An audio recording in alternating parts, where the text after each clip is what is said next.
community. First, I want to say hello to the room, and I also want to say hello to the live stream folks. Thanks for joining us. This is, I don't know, it's just so exciting to be able to welcome back a former student of mine who is incredibly talented, an incredibly wonderful person, and also an incredibly talented, wonderful colleague and friend of mine tonight. And I'm not going to do the actual official introductions. I'm going to leave that for our graduate students in a moment. But before I do that, I want to say thank you to the School of Art, Science, and Business. In fact, our dean is here in the room with us tonight. So thank you, Edith, for your support of the MFA program. And I'm also thanking you-know-who, thanking Joe Bisciotti in the back for all the stuff, all the things, always, always. This is Michelle Sinclair's beautiful book that we are here partially to celebrate tonight, Almost Visible. I am very sorry to tell you that we were not able to get Michelle's books in to sell them for you tonight. I asked Michelle the best way to get this book, and you can go through the Canadian publisher, which is called Baraka Press, or you also can go through White Whale. You can order it through our own White Whale. It may take a couple of weeks to get there, but it will be worth it. So do that. It's a beautiful book, and it also has a connection to her Chatham experience, which I'll let her talk about later. After the reading tonight, Dr. McNaugher and Michelle will stand up here and take your questions. I hope you will bring them. Last thing I'll say before I get off the stage is that we have another event coming up on November 16th, which is a Wednesday from 7 to 8:30 on Zoom. We are going to launch the digital issue of the Fourth River. So we will send out a link for everybody for that, and hope you'll join us then. So as is our tradition tonight, I'm having two of our wonderful graduate students introduce our wonderful readers. Joe Manuelson is going to introduce Michelle Sinclair, and Andrew Jones will introduce Dr. Heather McNaugher, and they are just going to come up, and we're just going to roll, and it's going to be great. Thanks for coming, everybody. Enjoy.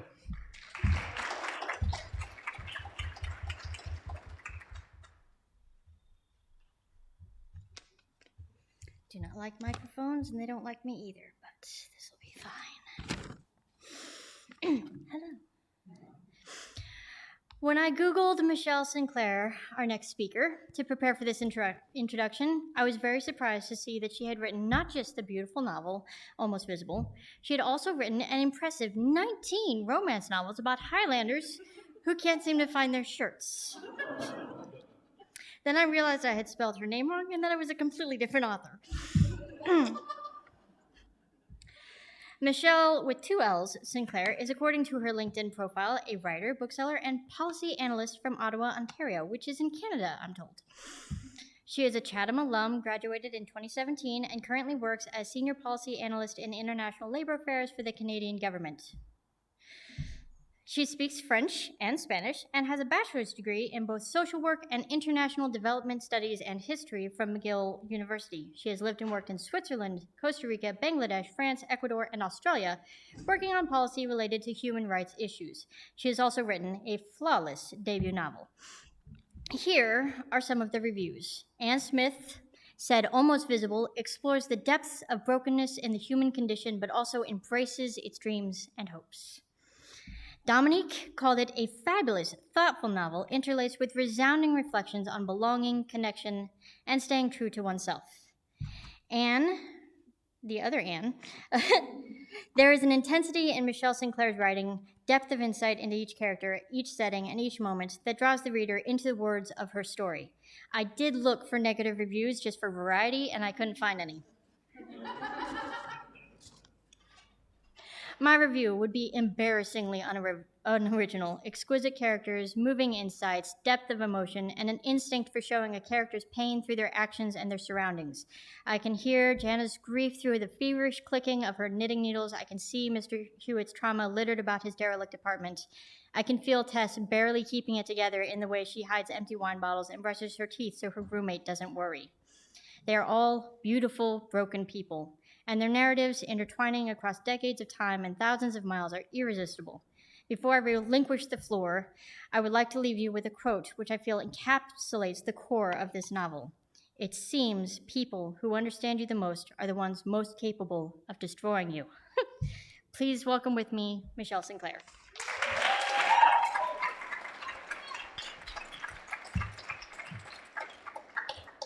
Well, Thank you, Jo, for that wonderful introduction. She did warn me that it was going to be funny, and I'm glad it was because my reading is not funny. So thank you for that. I also just want to start with a quick thank you, of course, to Chatham for having me back, to Sheila and Jo as well for all their work in getting me here. Thank you so much. It's really lovely to be home, and yeah, it's such a special place in my heart. So it really means a lot to be here and to see my professors and all the teachers who, I can talk about this later, but who had so much input in this book. Their advice and support and guidance is everywhere throughout this. So it wouldn't be the book that it is without them. And so thank you very much. And thanks to Dr. McNaugher as well. I'm so excited to share the podium with you. And so, yeah, this is just really wonderful. And hello, everybody. As Jo said, it's a kind of complex novel in the sense that it's set in two different places, two different countries, two different timelines. I couldn't figure out one part that I wanted to read just straight through for 20 minutes, so I'm going to actually read different parts, and I'll explain before each section what I'm reading. But this first one is when the main protagonist, Tess, arrives in Montreal. And she's a young person. She's excited about moving somewhere new. She doesn't have a job yet, but she's looking to meet people and kind of experience the potential serendipity that can come in a big city when you can lose yourself in other people's stories, but she maybe doesn't realize that she might lose herself in their pain as well. So this is the first part. Tess is passing through. This is what she tells herself when she arrives in the new city. Though she doesn't know it yet, all that she will learn to love and hate about big cities will belong to her. Congestion and construction, graffiti and grit, museums and metros. The city has enough self-assurance that it is not cliché, and Tess won't be either. This is what she tells herself. Tess's new apartment, the one she shares with Jana, is located on the edge of the Portuguese Quarter.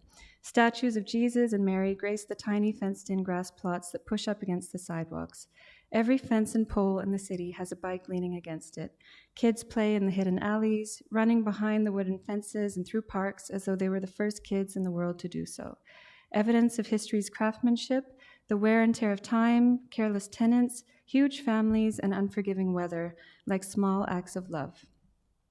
Amongst the houses are scattered colossal Catholic churches, old factories with family surnames still painted on the rough, blood-red brick, smoked meat sandwich shops, milkshake diners, and family-owned shoe stores. They're still there, in different states of disrepair, resolutely relevant, and not yet relegated to the past. The city breathes, and people are strolling and eating ice cream. Warehouses, docks, freight yards, and distilleries are familiar to Tess, but not on this scale. She's gone back in time, yet she's moving forwards. It feels like a carnival every day, a gritty one, fun if somewhat frightening, and she loves its shabby elegance. She wonders if her lonely heart could be cured by the city and all the strangers living their lives so close by. There is enough strange somehow to offset the familiar, everywhere a story or an image. She feels a delighted drunken disorientation and decides to be a flâneuse. She waits on a bench on Boulevard Saint-Laurent for a bus she doesn't board. She watches families on Mont-Royal unpack their picnics in the park. She studies university students with backpacks and ponytails as they're guided in groups through orientation. Only a few men proposition her, and one exposes himself from the bushes. It may explain why being a flaneur is a pastime largely reserved for men. She'll put up with a penis pointed at her like a pistol if it means she can witness other lives in real time, if she can be, for a moment, tethered to another mind. She marvels at the ways we find protection in one another and from one another. Do we feel safer surrounded by millions of people? And yet we build fences. She's overcome by an unreasonable affection for strangers. She never feels lonely, though she's almost always alone.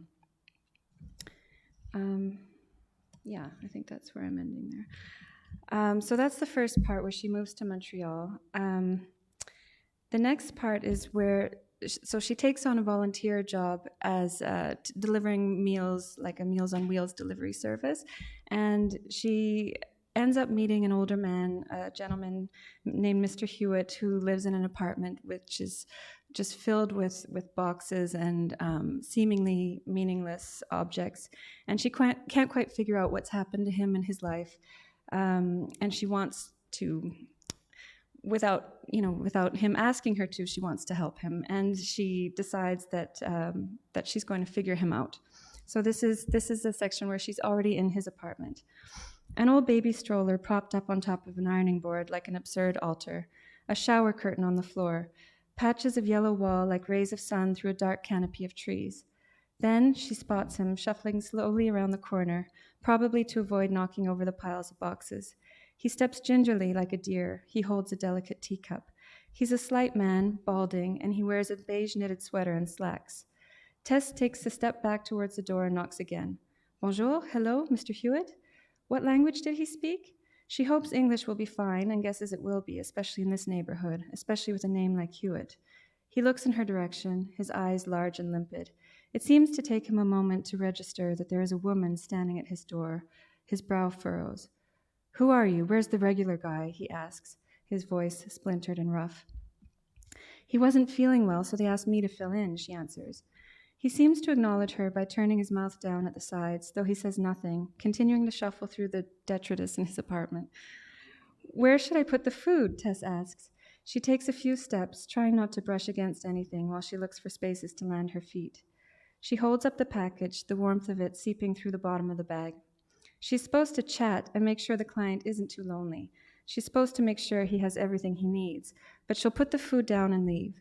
Any effort at friendliness will likely amplify his loneliness. Besides, this man obviously isn't in the mood for companionship. He's stuck between a bedside table and a torn olive green couch. He points in the direction of the bedside table. She wonders how she'll get to the table when she hears her phone ding. She checks in case it's Olivier. A text. I forgot to say he is blind. Tess sets down the food and stands amongst his things. She's not sure whether to leave. She looks at him with fresh eyes. It doesn't seem like a safe space for a person with blindness to live, but then again, what does she know? The old man takes care of his body and appearance. His hair is parted and brushed, his clothes tidy and clean. He doesn't match his surroundings.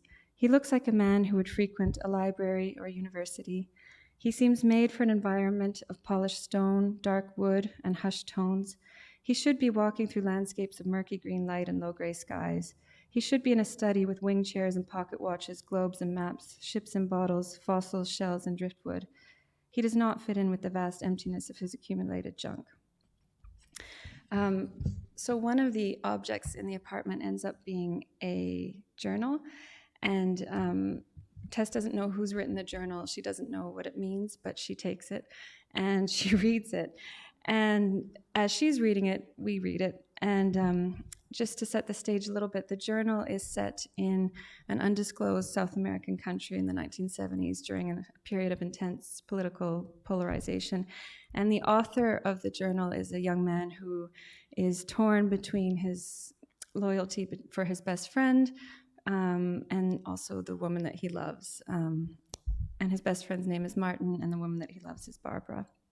So, and Tess doesn't know where Mr. Hewitt fits into this story. So I'll just read a section from the journal. Excuse me. We pack. She brings a gun. We take the train because it is poetic, and we pretend to be on our honeymoon. Barbara could remark on the smallest things. Nothing goes past her without some kind of observation.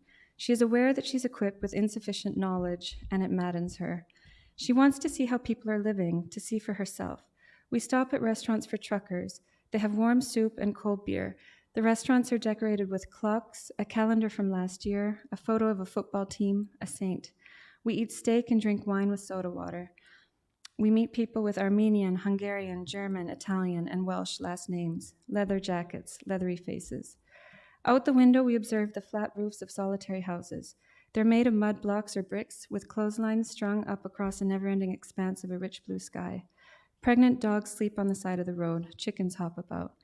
Occasionally, an apple stand where a woman sits expectantly with a preteen girl wearing matching green aprons. We travel north until the air no longer holds any moisture. The dry density of ancient beliefs whispers through the sand, landing in my hair and eyes and settling on my shoes. She walks on, and I keep up. I circle like a condor. I'm soaring. We see marks on a stone said to be constellations as observed by the indigenous people in this region hundreds or thousands of years ago. The sand is darker than I imagined it would be, like rust. It covers everything, including the hills and rocks, full of minerals and salt. She asks me about Martin.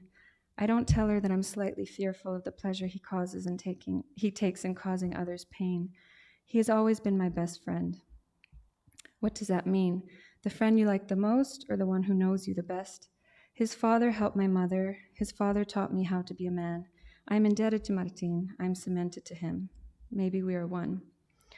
But Barbara and I seek each other out in the dark, brushing sand out of hair and off of skin as we come together. It is cold and dry, and it takes some time for us to warm to each other's touch. Love ribbons around us, and we either open ourselves to it or we don't.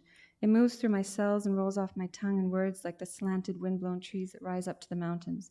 She tells me that she can't imagine a life that doesn't include me. She lets me touch her everywhere.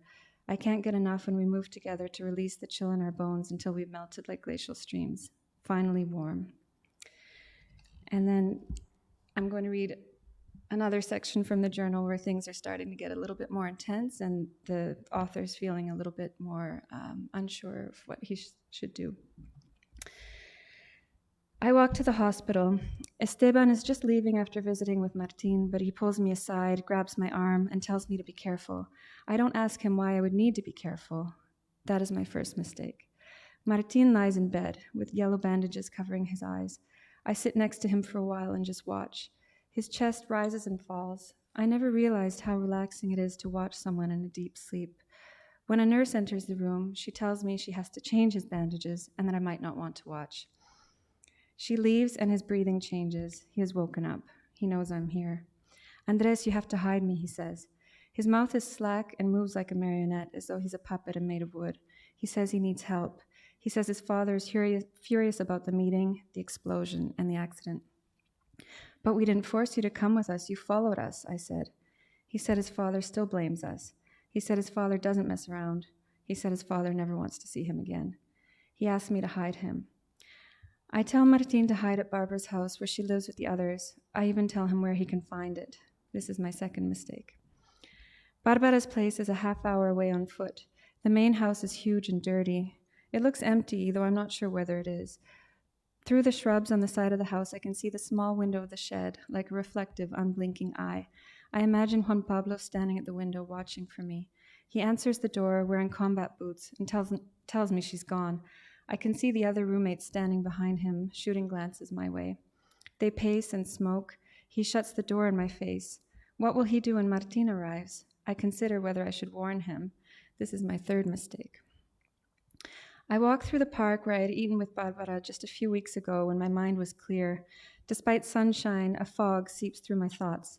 I have to walk carefully in the rose garden. It is full of scents, sounds, and memory, almost overwhelming. The manicured plants and bushes hiding the interior chaos, the amoral, inexplicable quality of nature. The pebbles enter my shoes and pierce my feet. A bird lands on a branch in front of me. I don't know what kind of bird it is, but I think it is a sign of hope or redemption. The flitting, fickle bird does not indulge me and flies off into the sky, leaving me to continue on my way, trying to avoid the thorns.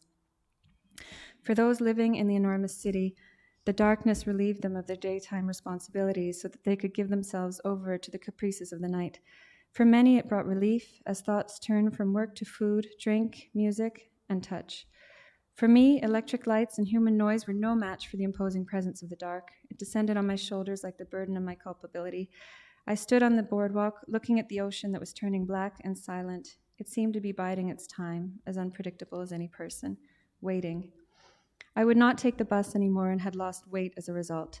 My large, frightened eyes, my thin countenance, and despite the warning against it, my long hair convinced people to keep their distance as I walked determinedly away from the ocean, like el extraño del pelo largo. No one looked me in the eye. No one looked at anything. They all seemed too busy, rushing through their lives like shadows. I had in fact been walking for weeks, trying to avoid the cars, watching the oceans and the cemeteries, wondering if my answer to Martin's plea had in fact set in motion a series of events that would lead to Barbara's death. I'm writing in the present tense to provide assurances that love will be preserved and those we care about will not disappear. I wonder if a secret can kill you if you don't give it away. And then if you'll indulge me, I have one last part. This is just coming back to Montreal. This is Tess after having read the journal, and she's kind of struggling and a bit overwhelmed and not sure now what she can do to help Mr. Hewitt, and still trying to figure out where he fits in all this. That's don't want to say because it's a spoiler. But this is towards the end, but it's not the ending. She looks through the papers she printed at the library about trauma and memory. She borrowed books about dictatorships in the 1970s. She knocks them all off the desk and falls over. She cuts her thumb. What does she know? How can these papers capture the blood and tears? Where are the Band-Aids? How will she ever understand? As she walks in the cold, it hits her. She never felt a true connection here, never felt the history. She just felt like a lonely person walking along dirty streets.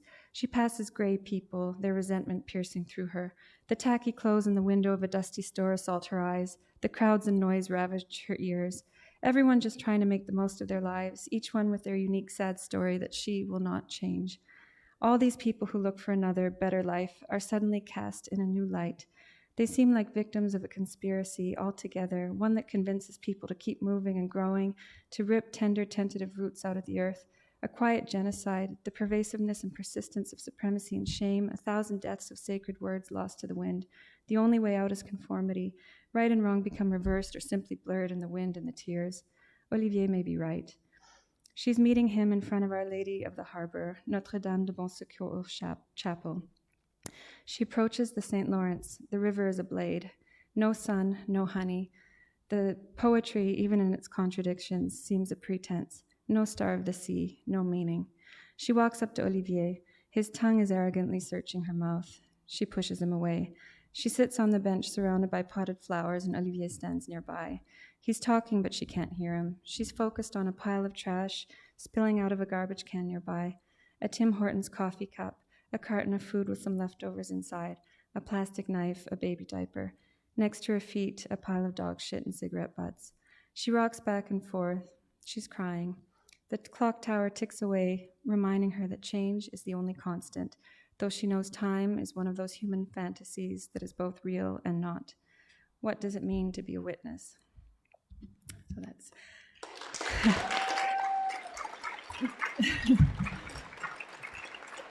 Thank you.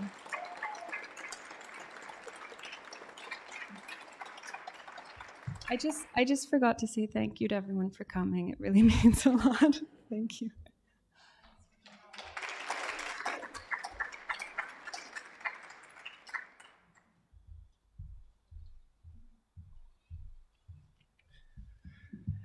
Dr. Heather McNaugher is a professor at Chatham University.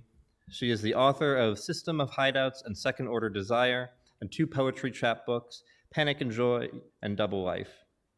She was a 2016 finalist for the Philip Levine Poetry Prize and is debuting her first fiction collection, States of Emergency, 4 stories, which come out in early 2023. My first dive into Dr. McNaugher's writing was from Second Order Desire. In those pages, poems punch with honesty and use the words of a truth-be-told vocabulary to offer gut-wrenching reactions. In the poem Jerry's Records, for example, Jerry doesn't ask for my Advantage card, my Wellness Plus card, my co-op card, or my Extra Care card.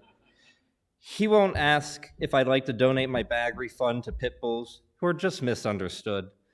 And did I find everything I need today? Jerry could give a fat fuck what I need. It was a pleasure to find that Dr. McNaugher's first foray into the fiction realm doesn't hold itself back either. From odes to old apartment buildings, to identity and the way we embrace our own, Dr. McNaugher's short stories speak with a clarity and conciseness you'd expect from a poet turned prosaist. From the short story, The Fair Weather, mice were one of those things in life she thought couldn't happen to her. In the same way that people think about personal violence or STDs or being cheated on. Dr. McNaugher's ability to contrast the mundane with the extraordinary creates constant ripples of tension, of humor, and of reflection in the aftermath of it all. This isn't a collection of short stories that will pass you by after you've read them. States of Emergency will latch onto you long after you've put it down, with each word choice, each moment digging deeper the longer it sits with you. One of my first discussions with Dr. McNaugher was about her genre flipping. When describing the shifts, she said something close to, feels like I've learned how to play the piano all my life, and now I've learned how to play the guitar, and I'm doing pretty good with the guitar, but my brain can't go back to the piano easily. States of Emergency shows that Dr. McNaugher has learned how to add keys to her sixth string, how the ebony and ivory fit on her strut, how to compose two instruments into one. Dr. McNaugher.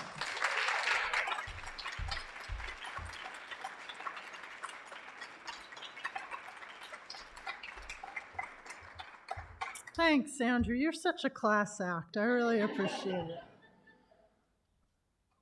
And we're starting, actually, with that very sentence you read from the Fairweather. So, great minds. I'm just going to read excerpts, kind of the way Michelle did, from 3 of the 4 stories in the chapbook.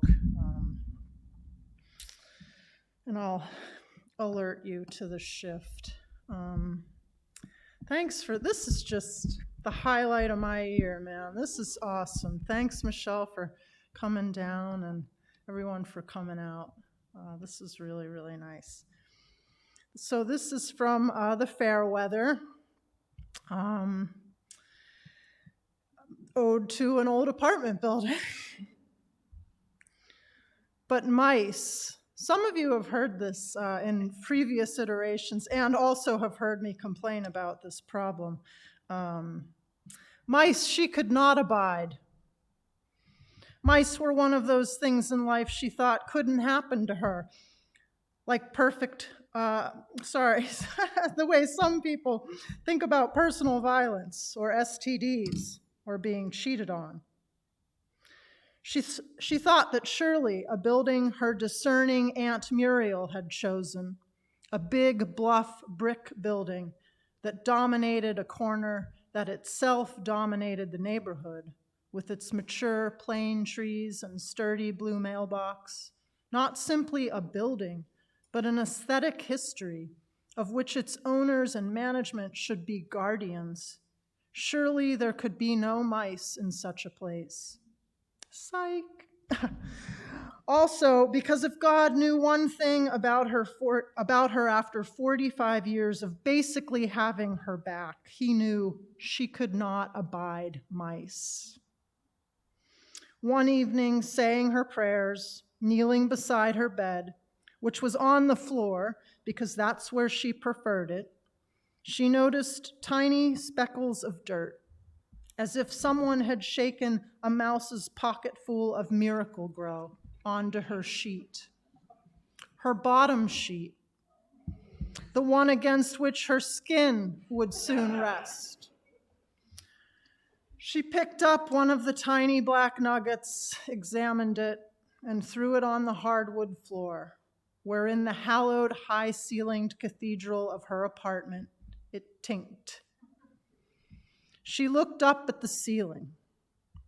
She had been known to throw stainless Chinese boating balls at it in an effort to silence her upstairs neighbor, Godzilla. Once she blackened her own eye as the heavy orb plummeted back in the dark and collided with her face. What had she thought would happen?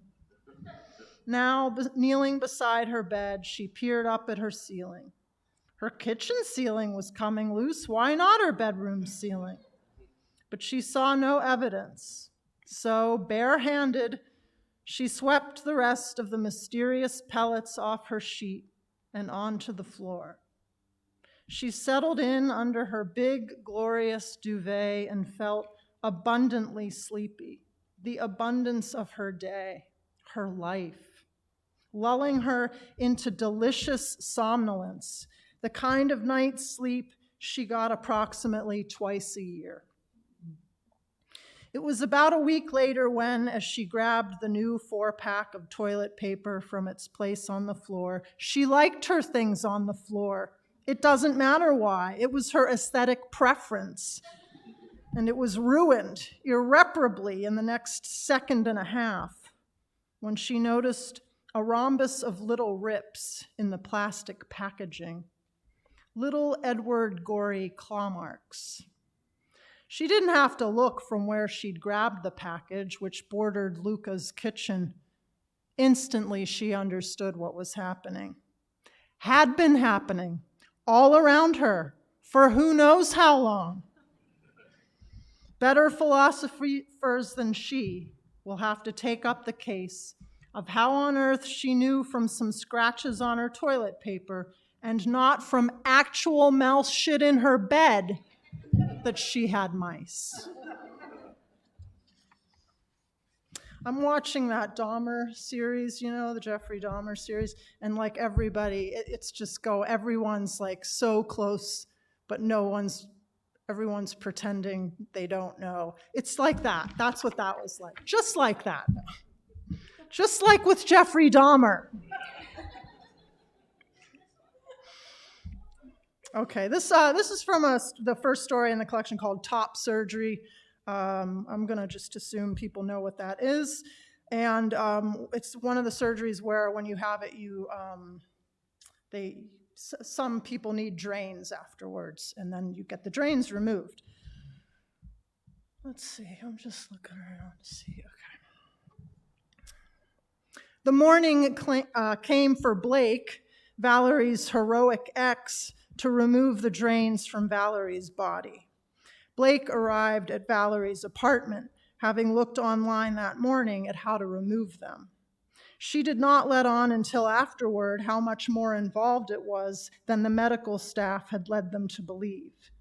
Blake made one condition. Promise me, Valerie, that while I'm doing this, here she stopped, put her hand on her friend's shoulder, and looked her in the eye, that while I'm doing this, you will not freak out. She spoke these last 3 syllables as if each one was its own sentence. I promise. Easy peasy. Valerie didn't see what the big deal was, but Blake had been through it with her, had lived with her when a rat ran through their kitchen, when thunderstorms brought millipedes up through the bathtub drain, when they, who were in the lowest risk group for STDs, had to wait through President's Day weekend for the HIV results that Valerie had made them get again. Valerie, in Blake's experience, freaked out. Blake said, I need you to take off your glasses. This was an old strategy they'd come up with whenever Blake drove, so that Valerie would refrain from smashing her imaginary passenger side brake and causing a real accident with her warnings of maiming and death at any given intersection. Valerie couldn't see well, near or far, and without her glasses, she became a different person, relaxed and pliant, one Blake could almost deal with. Okay, now I need you to open and empty the drains and then leave them open. That's apparently very important, by the way. They were in Valerie's kitchen. Valerie at the sink and Blake beside her.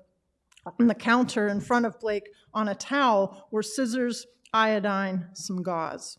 Valerie had sterilized these in the kitchen and then made Blake sterilize it all again, twice. Valerie said, leave them open. How come? Blake inhaled, exhaled, because if they're closed, suction will build up, and Valerie interrupted. I don't understand. How do you know this, Blake? Because I looked online this morning and it said, Valerie, who said, Blake, don't worry about it. A reliable source. What did I just tell you? Valerie, staring blankly. Blake, I told you not to freak out. And I'm also going to need you to be absolutely still, okay? You cannot move. Valerie, caving. Okay, I know. You are so nice to do this for me. It's above and beyond. Get on with it. She took off her glasses. As Blake brought the scissors close to her armpit, where the drain's single stitch was, Valerie, gripping the edge of the sink, said through her teeth, "You're sure they're sterilized?"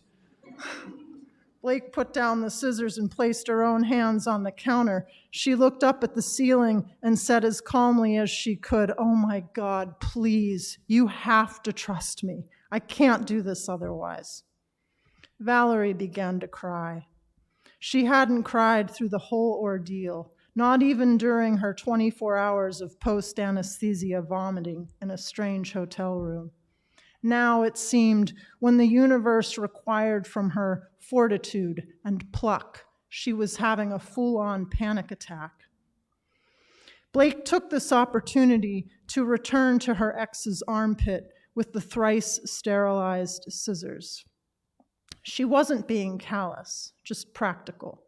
Not only were Valerie's glasses off, but her eyes were squeezed shut. A better set of circumstances were not likely to present themselves. But deciding which stitch belonged to the drain and which began the series of sutures of the actual incision, stitches that needed to remain intact for 6 more weeks, Valerie sensed Blake's hesitation. "What? It's infected, isn't it?" "No," Blake said. "No, Here she adjusted her whole body to get leverage on the scissors. Okay, here goes." Valerie squeezed her eyes shut again, held her breath. Blake gasped, "Jesus!" At which Valerie began shouting, "What?" flapping her hands while trying to obey Blake's order not to move. But beneath her own shouting, she heard it, a low, gradual slurping. While coiled atop her hysteria, she felt it, a tapeworm of medical elastic slide out from under her phantom left breast. It splatted into the sink, dead, blood-speckled. It was a 1/2 foot long, a 1/4 inch thick, gargantuan, wrapped, admiring. They stared at it. "That was in me?" And there was another one. And this is from the final story, and this is the longest excerpt I'll read. This is the end of the long vacation. It's the end of the vacation and the end of the story. And it's about a woman's first trip abroad, and she's let the gentleman that she's gone with do most of the planning. She's kind of handed that responsibility over, and these are the results. On the 5th day, they braved the Paris metro system. Eleanor had lost track of what museum was where or hosting what artist or even genre. This one was on an island, or was itself an island maybe, in the middle of the Seine. When she and Bert descended into the Envy station, she took one look at the map and literally threw up her hands. "Your military training is going to have to come in handy. Look at this thing." Bert responded by stepping up close to the map and appearing to study it assiduously, tracing one color-coded line, then another with his index finger. He turned in the direction of another descending staircase and began walking toward it. Eleanor followed. On the train, Bert kept stealthily glancing at the map adjacent to their seats. "Everything good?" asked Eleanor. "Yep," said Bert, in time with a single nod. "Should be there in 10. When they exited the train station, however, Bert spent a long time pivoting on the corner, squinting and peering down each avenue as into a cave or tunnel. Eleanor knew at once they were lost. She found herself tugging at Bert's sleeve. When he didn't respond, she turned on her heel and marched back into the station. She thought 2.5 thoughts simultaneously. 2 can play at this game, and did I really just tug on my boyfriend's sleeve, and did he really just totally ignore me? Back underground at the station map, Eleanor cursed her decade-long humanities training and mustered the will to correctly decipher a legend. She felt Bert at her side. Together they examined the map. He said, contritely she hoped, "We need the green line," or I thought we did anyway. Eleanor tried to find a ribbon of green amidst the swimming myriad color-coded lines in front of her. Anyone who's ever tried the Paris metro system, it's a nightmare of swarming colors, all the same shade of green, I'm pretty sure. You got your Kelly and your Celeron and your lime, and anyway. Simultaneously, their separate index fingers landed on separate lines. Hers was lime green, his a bright cobalt blue. Neither said anything as they headed toward the turnstile for the lime green line. Eleanor and Bert both understood that, in spite of her squeezing his bicep and exclaiming, "God, Bert, I fucking love you," on a regular basis, and in spite of one serious discussion about her moving into his house to better pay down her loans, he was not her boyfriend. They were friends. She a Gold Star lesbian, he a man. That he was also a former Gold Star lesbian never occurred to Eleanor, which seemed to Bert at first unbelievable, like she was having him on, and then miraculous, like he was passing the truest test of his manhood. Yes, passing, full-on stealth. And then, more quickly than he might have imagined, it stopped being a thing altogether. She was Eleanor and he was Bert. Their pension room was so small, they both changed in the bathroom, where he also injected his one dose of tea that week. When, as they lay falling asleep on their separate beds, she murmured, 10% of men are colorblind, you know, referring to that morning's train line snafu.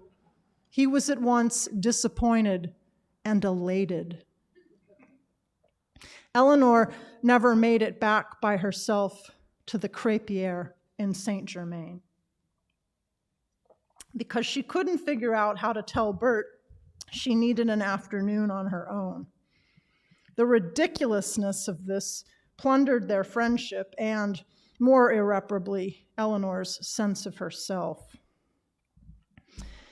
It wasn't fear or politeness, some latent permission needing, that kept her from taking some space and heading out on her own. It was laziness, an inertia, or at-sea-ness where men were concerned. She considered how she'd act if Bert was a woman, her girlfriend, a dynamic in which Eleanor had always been the one to make the decisions. This would inevitably backfire, resulting in processing and drama. Once, after getting comfortable with an earnest people-pleaser named Reba over the period of a year or two, she noticed that Reba had started having opinions and a will of her own. Where am I here? Started having opinions, they do that, and a will of their own, and found herself in their kitchen shouting, "Remember when you were a people pleaser, wanting only to please me? I miss that, Reba." That long Reba passage, that was the one, Andrew. The long dangling modifier that I fixed, everyone in 208. I fixed the dangling modifier. Okay.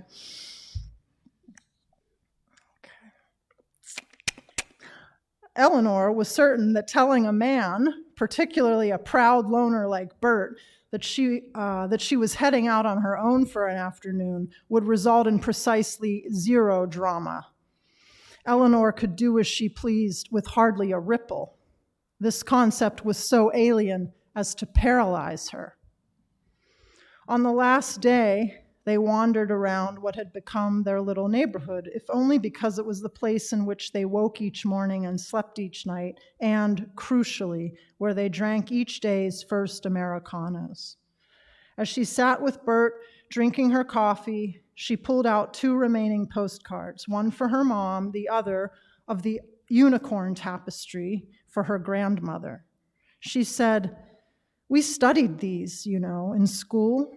It's incredible to be here and see them in, I don't know, real life." She was trying to thank him, and he was not listening. More than not listening. He was actively pretending she wasn't there. She couldn't explain how she knew this. He wasn't doing anything to demonstrate it. He was simply and adamantly no longer in the room with her, and at the same time willing her from the room, from the planet. It was an experience Eleanor could only recall having once before.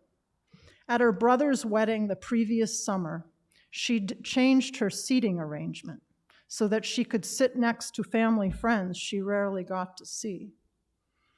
Her father had been so offended that he didn't speak to her the rest of the night, taking pains to actively ignore her, like Bert was doing now. She remembered casually asking her father a question, "Hey, Dad," and him looking at her, then through her, then continuing to walk out of the room. Dad?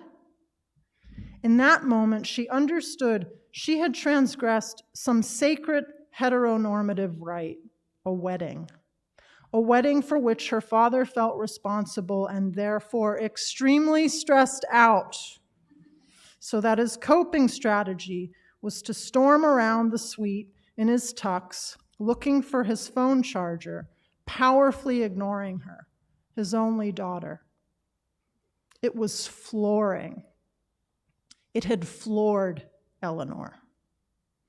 And now, for whatever reason, this stunningly male thing was happening again to her, and she could and could not fucking believe it. She looked at her watch. She had placed herself in his hands, and in them she would stay to the end. It was the easiest thing to do. Thanks.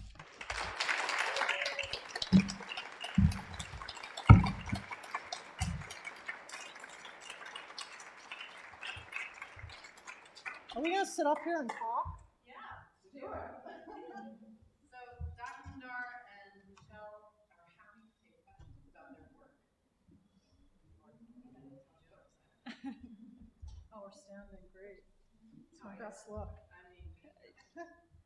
Okay, so this is a question that the two of you will definitely have different answers to because we can't get at conversations and connections, and I know that you're a bookseller. Yeah. Right? So, and then, of course, Dr. Gnar, you're like very much a professor. And of course, also like a writer, and it's like, and I hear you like made that comment about like the dangling modifiers, like as you're reading your piece. And so it's like, I'm curious about how like these two professions like inform the way in which you approach your own work. And like more so like the revision of it, right? So in this instance, like are you dangling modifiers, just like standing on the page? Or like, you know, I mean, because I think that whenever I was listening to your prose, it was like very lyrical in some sense. Like I noticed a lot of alliteration and like the sonic quality of like your sentences was really interesting. Yeah. So I guess I would just love to hear that. I don't know how to do this one. So I guess, you know, we've talked about this actually recently in my novel class with the grad students where like the workshop voices definitely live in there. They stay with you for better and for worse. And I think as a professor, because I'm the one I get very adamant when I tell you to do things and I like believe in that message. And then like then I don't want to do it. Like suddenly I'm like, oh, I don't want to do that either. So like that's part of it for me, like the kind of parental do as I say, not as I do, or I can box myself into a little corner there sometimes with you guys. And I think actually my work is better for it, but it's interesting how it comes to roost, let's say. So yeah. Yeah, I don't know what I can say about my profession having anything to do with it. I mean, I'm surrounded by books all day, which I love. I think I would say that probably my experience here had more to do because I wanted to be a poet and failed desperately. No, I mean, isn't that true? All fiction writers want to be poets. No, deep we down. all want to be fiction writers. It's so obvious. But yeah, no, I don't know. I think I was really influenced. I was writing very differently before I started here at Chatham, and I think that, you know, I said my professors really influenced my work, but also I would say my classmates as well, and taking, you know, different classes in different genres. It really helped kind of expand what I was able to do. So I think that helped a lot. Mm-hmm. Thanks for the question. Yeah, that was a good one. Yeah. Susan.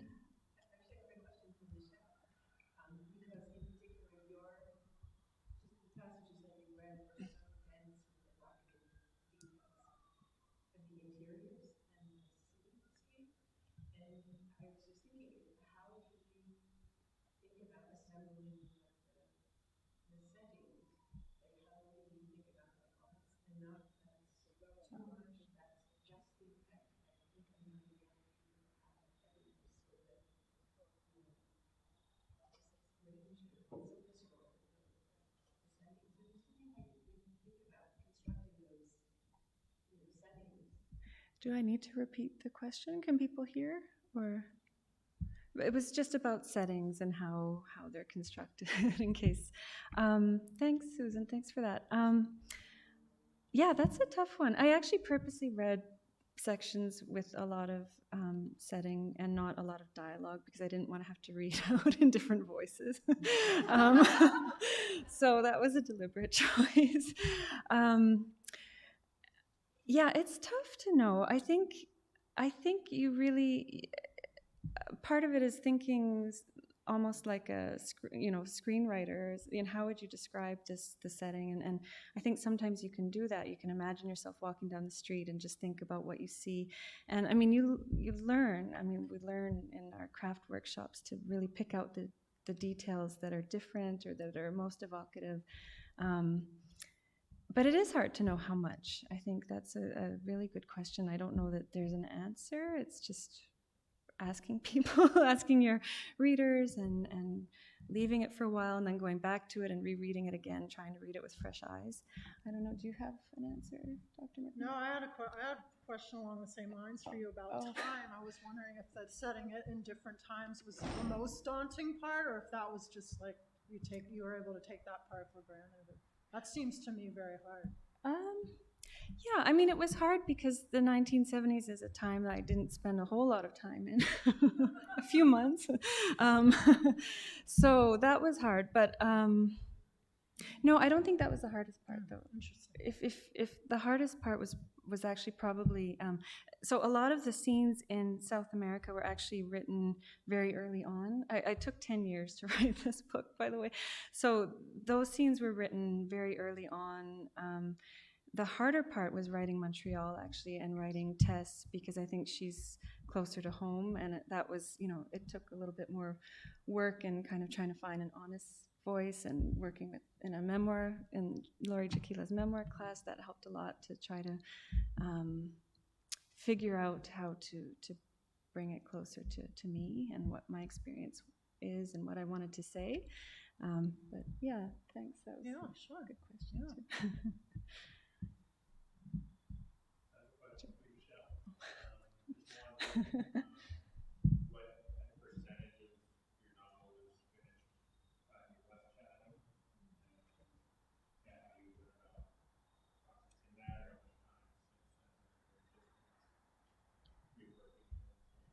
Yeah, I wish I had thought more. I kind of expected that question, and I didn't really think about it. I didn't go back and look at what I had done in my thesis, but I think the thesis was very close to the finished novel. It was shorter. I added a lot of the Montreal parts, and actually I almost didn't finish it at all. I almost threw it away a couple of times, but it was actually going back to notes from my classmates. I just want to make this point how much I love you guys. It was going back to notes from my classmates and seeing my workshop and seeing like, oh, this part's great, or so on, and I thought, oh, I have to give it one more shot. So I tried to round it out a bit more, but it really, the bones were there. It was just kind of making it a little bit longer and a bit more cohesive, coherent. It was hard though because just one other thing. I think the parts you're saying about writing different sections, the hardest part about that was actually making it flow, making the two sections kind of have an overarching cohesiveness. So I think I worked that a lot as well after graduation. Yeah. Oh. Yeah, hey Shakoya, what's up?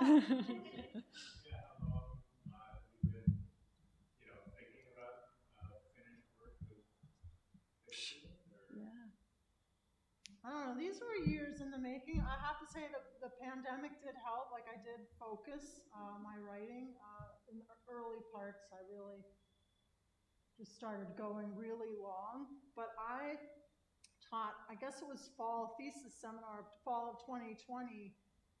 For some reason, it was online. It was not the best. I mean, it was Zoom. It's really disembodied and lonely. But when we would go off to write, I wrote.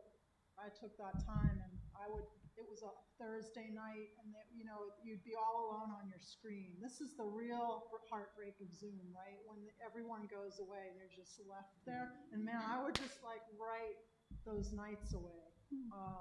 And that's how this came about. So I'd say probably more like 5 years, but concertedly the last like 2020 on until 21 or something. So. Can I ask you how different it feels to write fiction from poetry? It's way more fun these days. Yeah. I'm really sick of poetry. I gotta tell you. So, I mean, just of mine. Anytime I sit down to do it, I'm like, I have a real who cares thing going on in there. It's pretty damaging, frankly. If you can shut that off, first come see me, number one, but also that's good. Like, do that. But yeah, it just felt liberating, and like I can go really long. I go too long, frankly. I go too long. Nobody wants to publish an 18-page story these days. So a lot of it is having to apply that compression of, I guess, being a poet after the fact. Yeah. I also get the cares thing, poetry. Mine, not yours. Yeah, right. Do you think that moving away from poetry, like making an intentional move away from poetry, not forever, but for a time, can you see that there might be a way back to poetry? Definitely. Can you imagine that?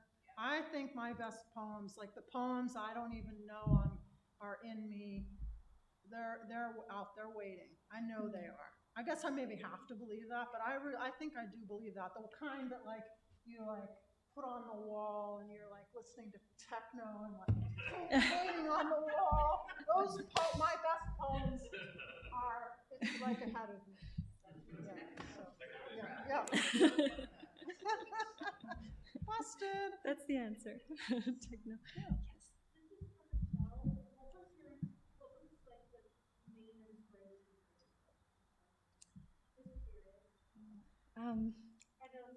That's like a 20-minute answer. Do you have time? No, it's okay. No, thank you for the question.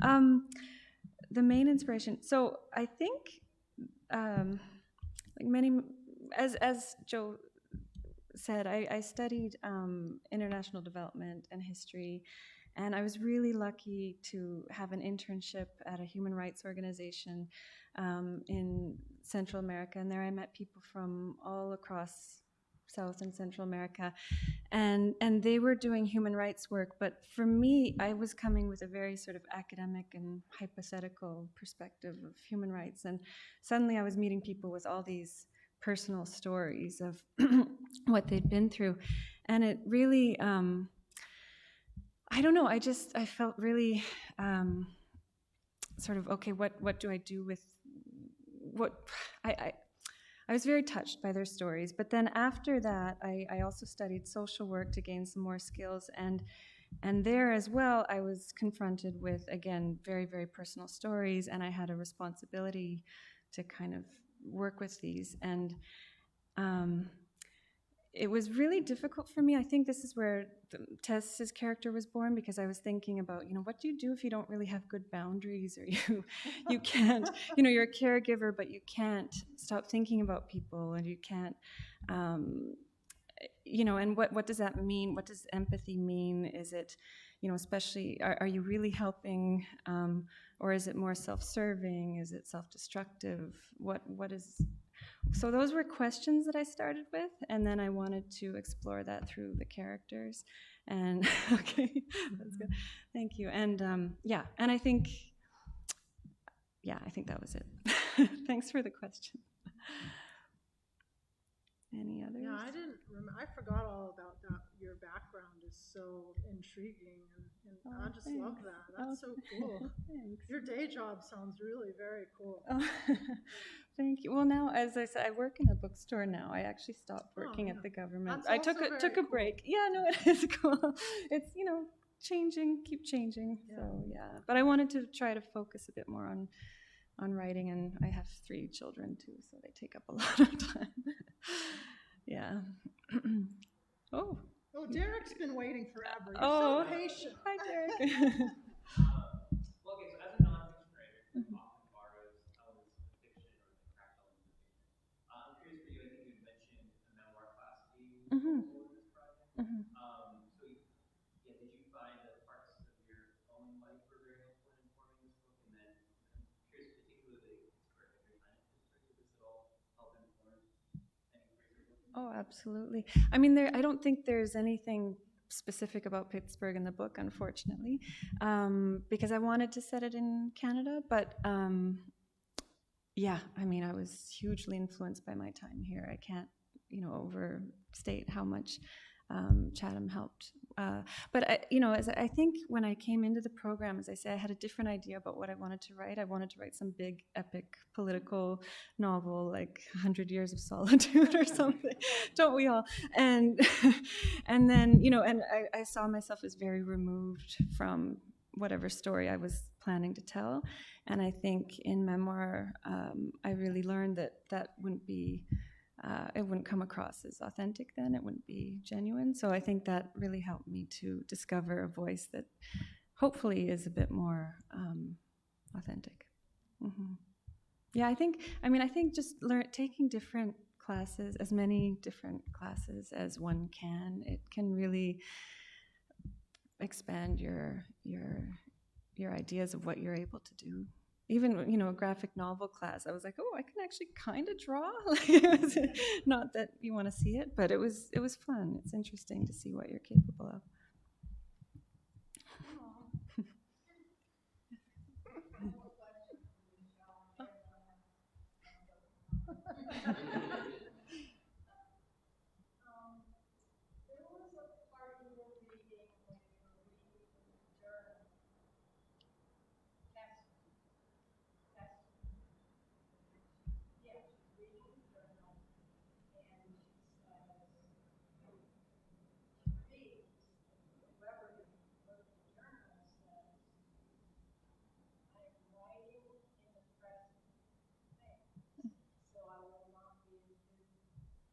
That really struck me, that particular sentence, and it was hard for me to figure out, is that person that's tweeting about it, that test, is that you?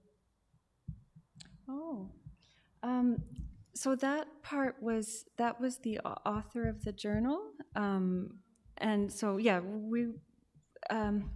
that part was actually, it comes up twice in the novel. It actually comes up at the beginning as well, because Barbara, it's not a spoiler because it happens at the very beginning of the novel, but she's actually detained, and you see her at the very beginning in detention. And she's detained because of what Martin did, and or what Andres did, and she also says at one point, I need to speak in the present tense so we won't be forgotten, because she knows that she's going to be killed.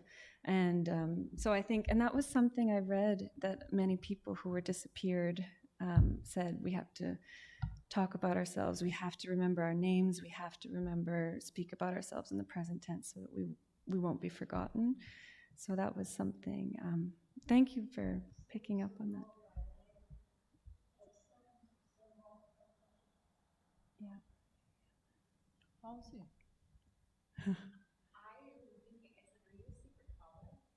No, I've never.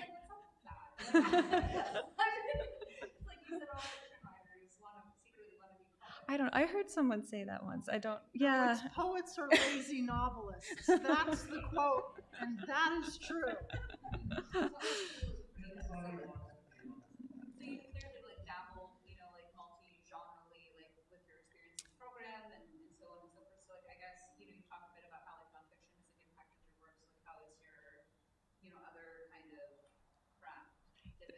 This is where, do as I say, not as I do. I never actually took a poetry class, and I've never written a poem that anyone has ever seen because I don't know how to do it. It's magic. I don't know how to do it.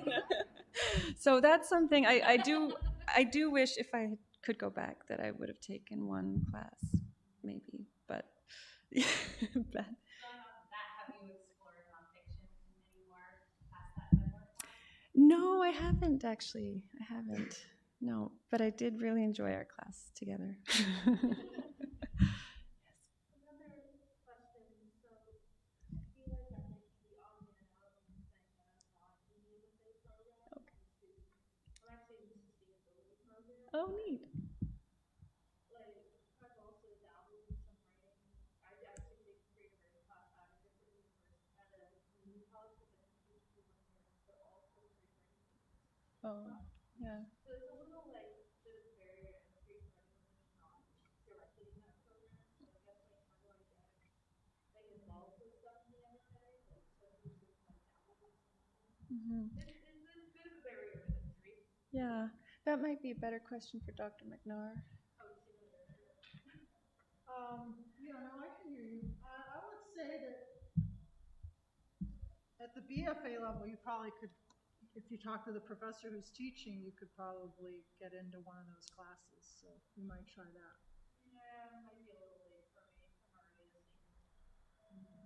Well, that's you being the barrier to entry. Don't do that. But keep writing. Don't yeah, stop. Don't give up. Yeah. We have lots of events too.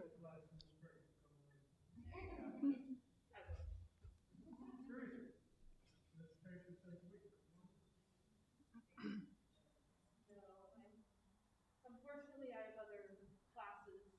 My curriculum is extremely strict, and they're like, you got to take this, and you got to take this, and you got to take this, and I'm like, okay. When you can, try to write. Yeah, keep going. Mark?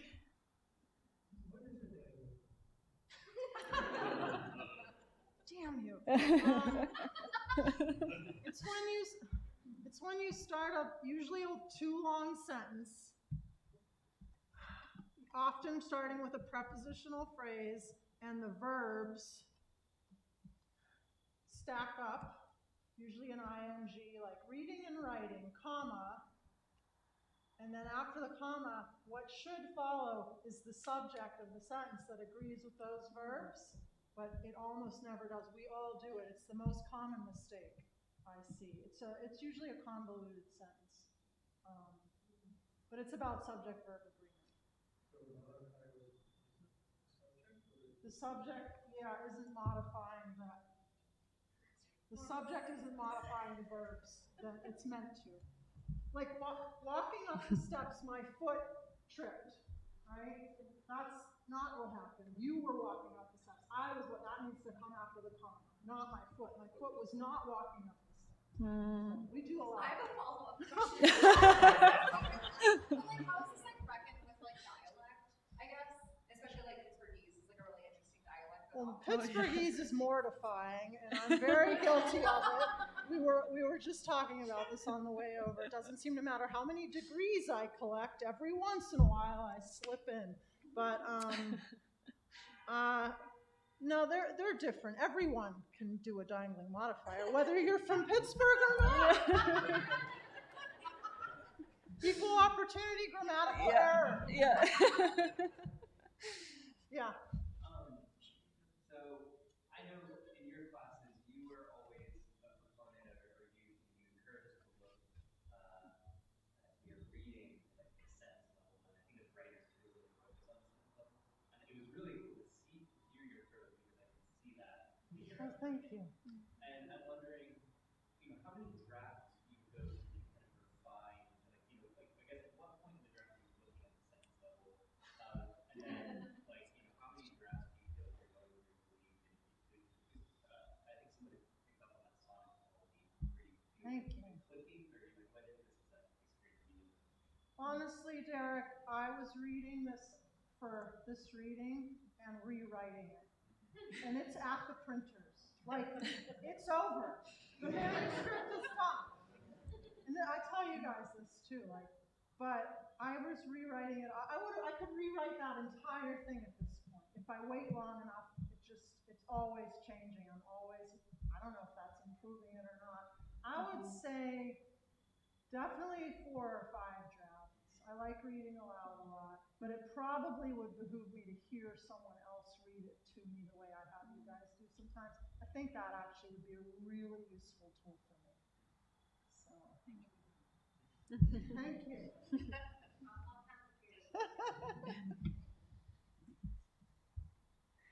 Yeah. So, your readers and writers, maybe this is a silly question, but when you're going to think of putting your work together, do you read other people's work, or do you just sort of shut that out and say, whatever you need to read? Is there your voice? Go ahead, Michelle. Personally, I try to read all the time. I think it's really helpful for me to read as broadly as I can. And really, I try to read writers that I really admire so that I can secretly, like, they can somehow, through osmosis, I can be like them. And I think it also helps me when I know what bar I'm, what I want to aim for, and then I read something excellent, and then I go back to my own, and I can say, oh, okay, not there yet, and I can keep going. So I think for me, I try to read all the time. Yeah. Yeah, actually, I have Jonathan Dee's Palladio in my bag. If we were in a filibuster, I would be reading it to you, the whole thing. I always am reading. But there does come a time where I'm completely obsessed by my own work, and that's okay with me. In fact, it's so rare that when it happens, I have to really go for it. Yeah. So that at that point, it's not that I'm like purposely shutting something out. It's that all I can do is work on my writing at that point. And again, that happens pretty rarely, but when it does, I have to like jump on that train. Is that usually the revision stage or the... Yeah, oh gosh, that's actually, with prose, it seems like it's both the creation and the revision. Yeah. Mm-hmm. Yeah, that's a good question, though. Yeah, Sydney.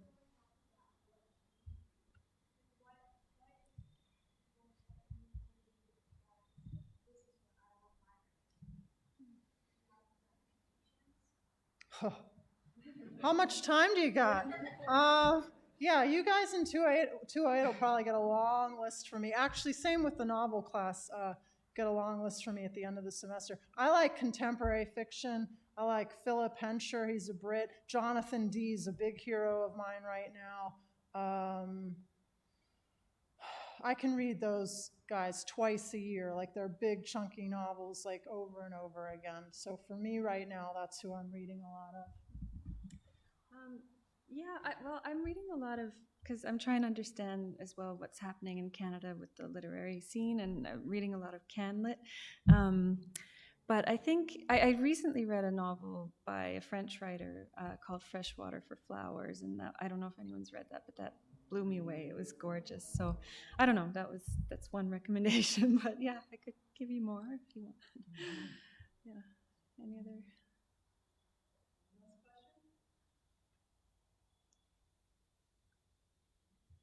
What's next? For me?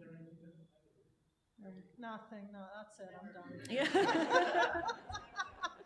I don't know. I do work a lot on like my scholarship. I got really into that last year again for a conference, and I enjoy that. But I write more and more lately about my experience reading. That's important to me, and I think those of you who are in my classes where I'm teaching literature are starting to pick that up. And I think that's a burgeoning kind of genre or subgenre of people. It's not literary criticism, and it's not memoir, but it's sort of a collision of those two things. And I'm really into that right now, so we'll see where that goes. Yeah, I was also scared of that question. I don't really have an answer. I have a couple of ideas, but I've been trying to write short things because it's easier. I know if I start a new project, it might take another 10 years. So it's like, okay, I have a couple of ideas, so I want to choose the right thing if I'm going to really go for it. So yeah, just thinking that I'm hoping for a flash of inspiration, like this is the one, but still waiting. Yeah.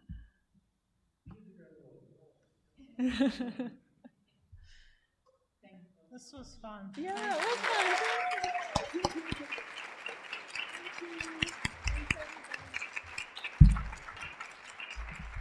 I also want to thank Joe and Andrew for those beautiful introductions. Thanks everybody for coming out. So nice to see everybody. Bye.